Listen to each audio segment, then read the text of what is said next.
میرے رسول پاک صلی اللہ علیہ وسلم نے فرمایا 3 چیزیں تمہارے ساتھ قبر تک جائیں گی، کچھ بھی نہیں جائے گا۔ گاڑی، کار، کوٹھی، یار، سجن، بڑی دنیا جانتی ہے، روڈ سے میرا نام پوچھ لینا، میں فلاں ہوتا ہوں، میں فلاں، یہ ساری چیزیں ادھر ہی ہیں، یہ یہاں تک ہیں، شہرتیں، سارا کچھ، 3 چیزیں فقط جائیں گی۔ یا رسول اللہ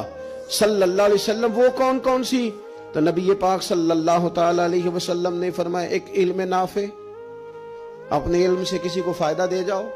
اور دوسرا فرمایا نیک اولاد جو تمہارے پیچھے دعائیں کرے گی، اور تیسرا فرمایا صدقہ جاریہ، کوئی ایسا کام کر جاؤ جو تمہارے پیچھے جاری رہے، جس کا سلسلہ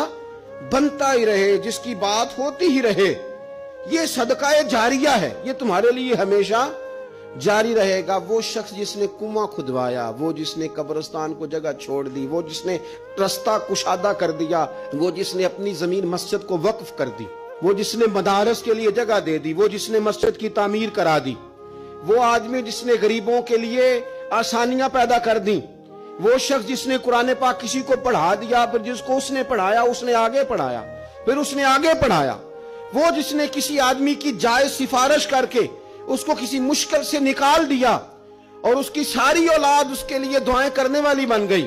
کوئی صدقہ جاریہ زندگی میں کر جاؤ، تم چلے بھی جاؤ گے تو تمہارا وہ سلسلہ ہمیشہ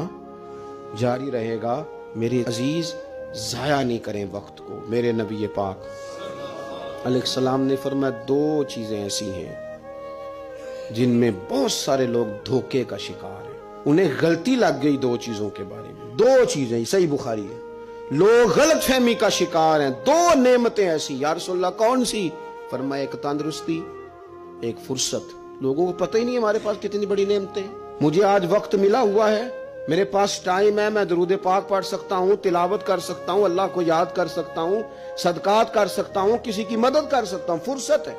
اور ایک صحت۔ اور سجنوں، وہ لوگ بھی ہیں جو اب کرسیوں پہ نماز پڑھتے ہیں، وہ بھی ہیں کوئی سہارا دے تو وضو کرتے ہیں، وہ بیچارے بھی ہیں کہ جن کا دل کرتا ہے کہ مسجد جا کے نماز پڑھوں، لیکن اب آنے کی طاقت موجود نہیں رہی، اس سے پہلے ورنہ اوڑکتے دن آیا ہے محمد،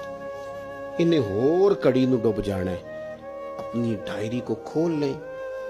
اپنی ترجیحات طے کر لیں، تسلسل سے اس پر محنت کریں،